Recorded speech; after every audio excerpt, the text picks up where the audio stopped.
Pisces 1, a public market. We know what a market feels like.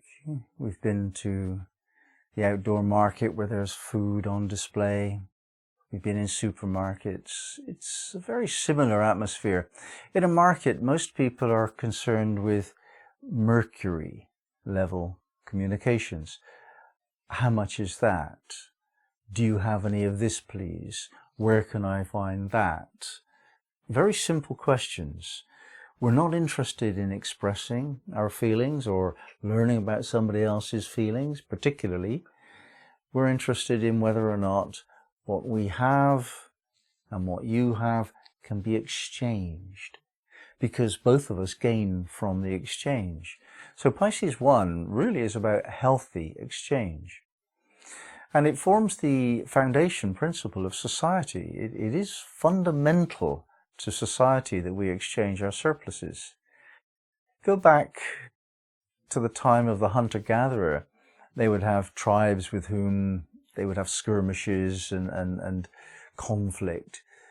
But they would exchange, always, even if what they exchange is the women, so that the bloodline is kept strong.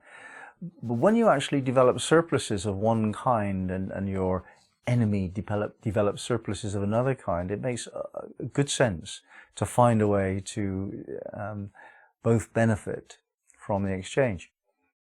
Society develops according to its rules and good practices. In a marketplace, we see these very clearly.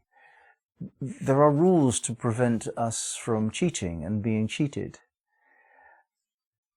In the short term, cheating may seem as though it benefits us, but in the long term it doesn't.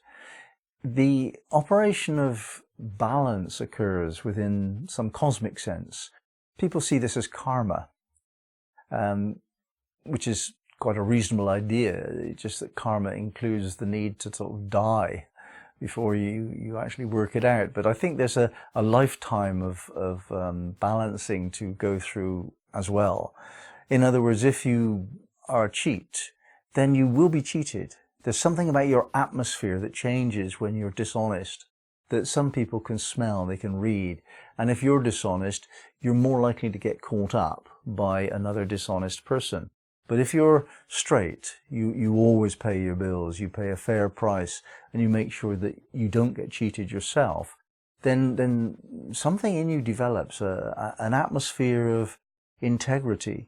And this is recognizable by another person with the same sense of the importance of integrity. And some clues, some mysterious signals are being given off by a person to let you know whether or not that person is to be trusted or not. Even on this very simple level of paying the right price for the right item.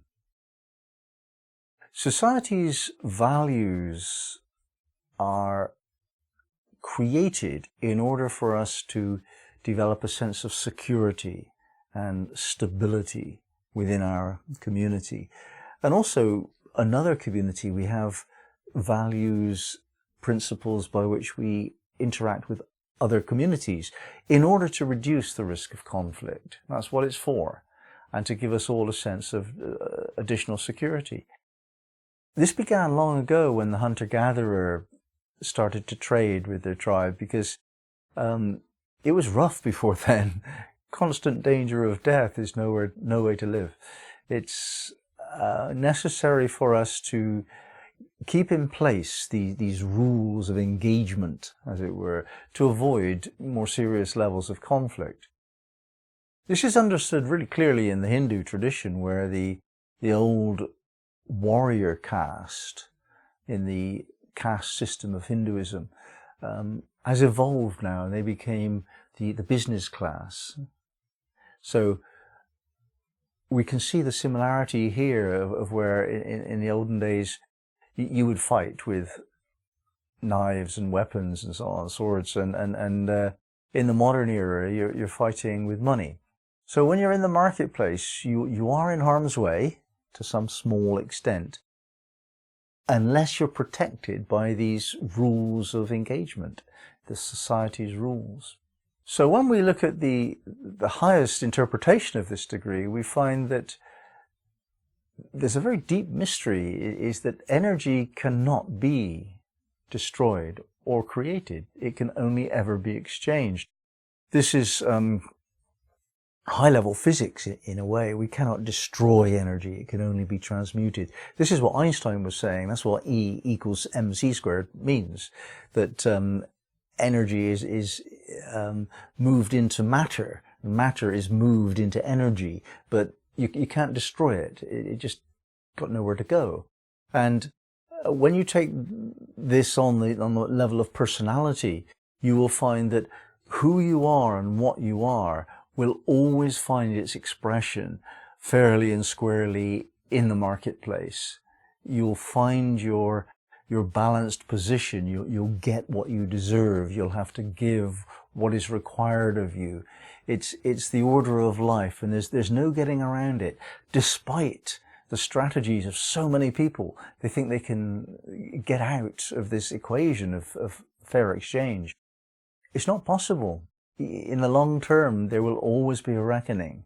So it's important, really, to trade fairly in every way, not just in the marketplace, but in every transaction with all the people in your life.